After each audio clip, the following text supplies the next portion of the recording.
Okay, I did my presentation on GMOs, which are genetically modified organisms.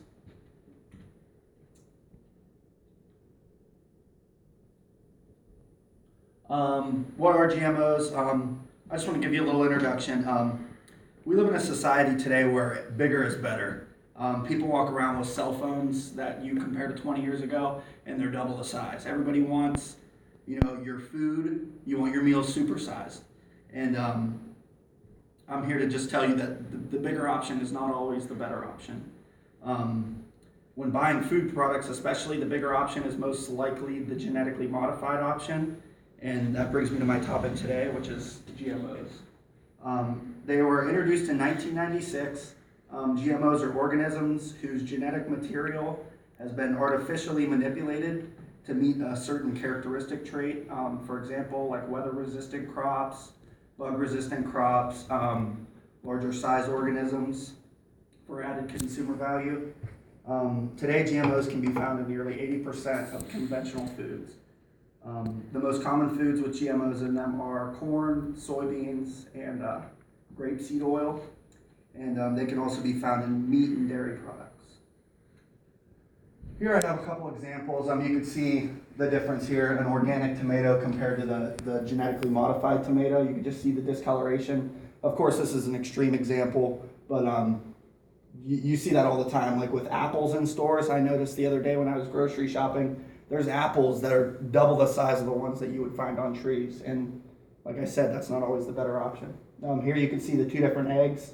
This one's the bottom one's the genetically modified one, which is 95% of the ones you see in stores. All the ones you see in stores are the white eggs like this, and they have injected hormones into them. Here you can see the fish.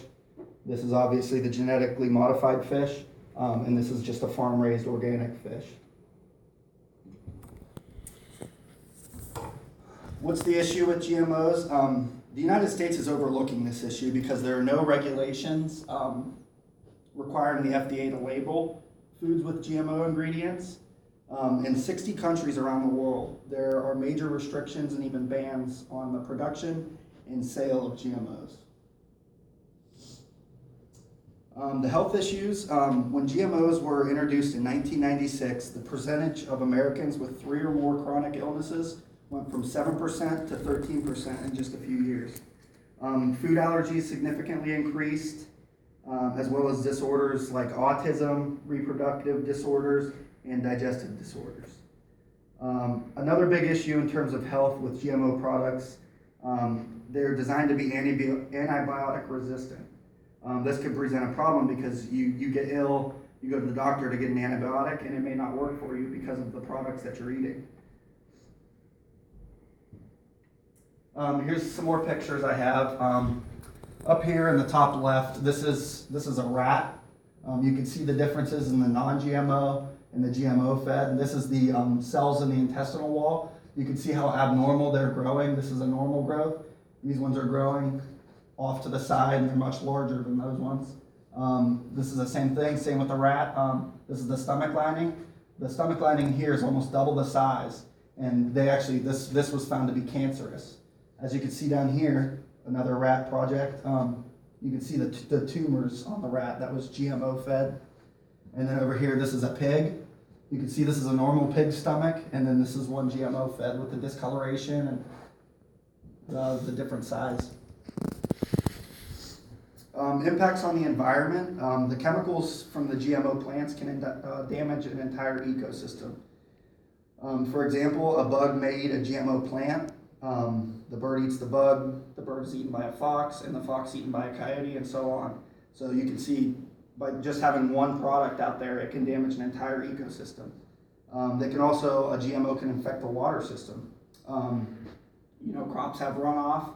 It goes into a river system, and it can pollute the whole river system. Granted, the water is going to dilute the chemicals, but it can still have some negative effects on the wildlife in the water. To fix the issue with GMO products, we must first start by educating the people around us about the dangers of GMOs. I found that many people in my family had no idea what GMOs even meant. The next thing we can do is avoid purchasing the products. By doing so, you're not only benefiting your own health, but you're also one less person funding the companies that are producing the products. The more people that avoid the products, it could lead to a shutdown of the company. I understand that shutting down a whole company is not as simple as just telling your friends, but that's a good place to start. If you tell your friends, they could tell their friends, and so on. Another excellent way to inform people is social media. Social media is a great tool to spread information because it can be seen by millions of people at the click of a mouse. And finally, you could write a letter to your politicians in your local area or make a petition to have it sent out to them. In conclusion, I hope I've informed you on the dangers of GMO products and persuaded you to avoid using them. Next time you're going to purchase something, remember, look for non-GMO on the package, and remember that the bigger option is not always the better option. Thank you for your time.